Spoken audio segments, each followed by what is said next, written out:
మీకెప్పుడైనా చక్రాలు తినాలనిపిస్తే అప్పటికప్పుడే ఏ పిండి అవసరం లేకుండా ఇంట్లో ఉండే వాటితోనే చక్రాలని ఎలా తయారు చేసుకోవాలో ఇప్పుడు మనం తెలుసుకుందాం.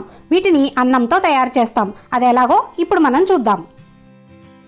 ఈ చక్రాల తయారీకై ముందుగా ఒక మిక్సర్ జార్లో 1 కప్పు పుట్నాల పప్పుని వేసుకుని మెత్తగా పొడి చేసుకోవాలి. ఈ పొడిని కొద్దిగా మెత్తగానే చేసుకోండి. ఇలా చేసుకున్న పొడిని ఒక బౌల్లోకి ట్రాన్స్ఫర్ చేసుకోవాలి. ఆ తర్వాత ఉడికించుకున్న అన్నం, మీరు వింటున్నది నిజమేనండి, 2 కప్పుల అన్నాన్ని తీసుకుని మిక్సీ జార్లో వేసుకుని మెత్తగా పేస్ట్ చేసుకోవాలి. అవసరమైతే కొద్దిగా నీళ్లను వేసుకుని పేస్ట్ చేసుకోండి.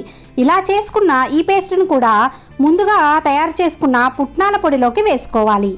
ఆ తర్వాత దీనిలోకి స్పైసెస్ని యాడ్ చేసుకుందాం. దానిలో 1/2 టేబుల్ స్పూన్ పసుపు, 1 టేబుల్ స్పూన్ ఉప్పు, 2 టేబుల్ స్పూన్ల కారం. ఇది మీ రుచికి తగినట్లుగా అడ్జస్ట్ చేసుకోండి. ఇలా వేసుకున్న తర్వాత నేనైతే 1 టేబుల్ స్పూన్ నల్ల నువ్వులు, అలాగే కొద్దిగా వాముని వేసుకున్నాను. నల్ల నువ్వులు బదులుగా తెల్లవైనా వేసుకోండి. ఇలా వేసుకొని పిండిని చక్కగా కలుపుకోవాలి.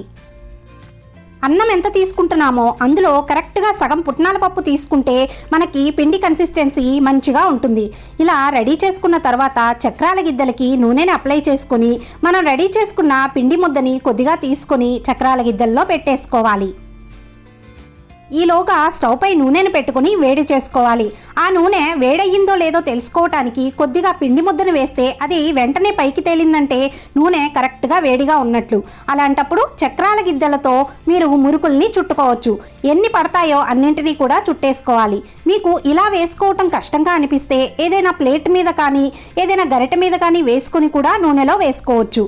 ఇలా వేసుకున్న తర్వాత 2 వైపులా తిప్పుతూ మంచిగా వేపుకోవాలి.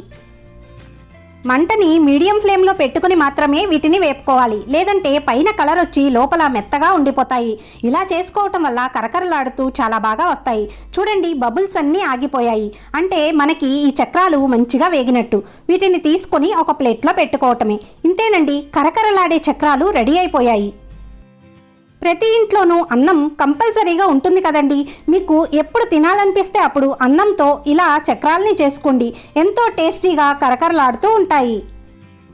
Please like, share and subscribe. Thank you.